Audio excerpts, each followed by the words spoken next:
Hi, I'm Tom Jones and welcome to another one of my free art lessons. I want to spend a couple of minutes just showing you different types of trees that I like to paint. Just recently spent some time in Yellowstone National Park, and in the west they have these wonderful trees that have fallen down and so forth. And in order to show that to you, I needed to have a little dark area here. So I went ahead and painted this area dark using some burnt sienna, a little bit of quinacridone rose, and a little bit of ultramarine blue deep, that kind of a mixture. So I got a nice warm sort of a chocolatey rose color in here. I'm going to go ahead and do some trees for you that have fallen down. Typically these trees are white, they're washed out. They do have some color to them, obviously, to give it a little bit of contrast, but I want to show you how I would approach this. I've simply sketched in 3 trees here. Now I realize that you may not be able to see the sketch on this dark particular color here, but what I'm going to do is I'm going to take a product called Aqua Cover. It's a white product that you paint on. It's made of the fibers of the paper. Let me set the little top over here. I'm going to take my good brush. You can use your good brushes for this because it's safe, it's water soluble, and you can just dip it in water like so. It comes a little solid, and then I just dip my brush in very carefully, and then what I'll do is I'll simply take and go ahead and paint these trees in as such. Watch what I do. It comes out nice and white, and you can paint very transparent with this, or you can be very opaque by using more of it, less water. So let me just go ahead and put the color in for you.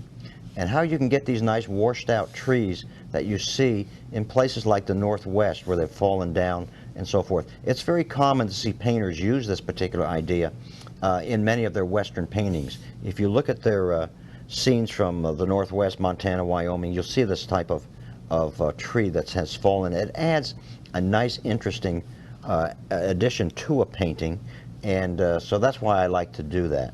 So I'm going to put in 3 trees in this case, and again I can make them very, very white, or I can make them more opaque, more transparent. So I'm somewhere in between that right now. I've got them a little bit white in some areas and maybe a little bit more transparent. Let's put some tree branches on it, just to give you an example. Watch this. Just with your round brush, just some short tree branches coming up and so forth off of these particular trees, these fallen trees, and that's all you need to do, and it'll give it a very realistic look. See how easy it is to paint these? Now what I'm going to do, I'm going to take a moment and dry them, and I'll show you how to add just a little bit of color to it, just to give it a little bit more dimension than just a flat white surface. So hold on a second while I dry it, and we'll go ahead and paint in the rest of the tree for you. Now I've dried this area with my hairdryer, so this white that I put down, the Aqua Cover, is dry. Now what I'm going to do, I'm going to take my brush and I'm going to simply get some warm color, maybe a little yellow ochre. Oh, I've mixed it with a little bit of my rose color, but it doesn't matter as long as it's a nice, interesting color. It can be warmer, it can be cool, and I'm just going to put in just a little bit of color, just to give an example of giving this tree just a little bit more depth. I'll pick up maybe a little bit more of the rose color, maybe a little more of the violet color, and we'll put just a little bit of that in. All you're trying to do is give the tree a little bit more depth by adding just a little color here and there. So it's not totally white, but has some color in it. So what I'm doing is just a couple of brush strokes, nothing fancy. And this is how I complete this out. All right. You can put as much or as little. I would put just a little bit personally in it, just to give a little color. I hope you can see this close because it makes an interesting area of tree. Now one other thing that I want to do, let's take and anchor it. Why don't we do that? So we'll take a little bit darker color and we'll put just a little shadow effect underneath the tree, just to give it just a little bit of an anchoring.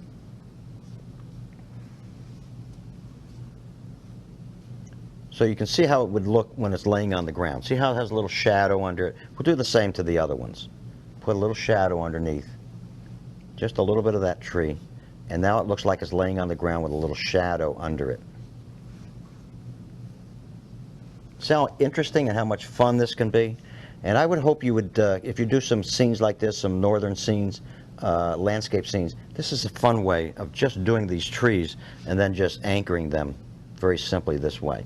Now what I'm going to do, I'm going to show you how to do additional trees, but this is a simple lesson plan, so I hope you like this a lot. I hope you'll use it in your paintings too.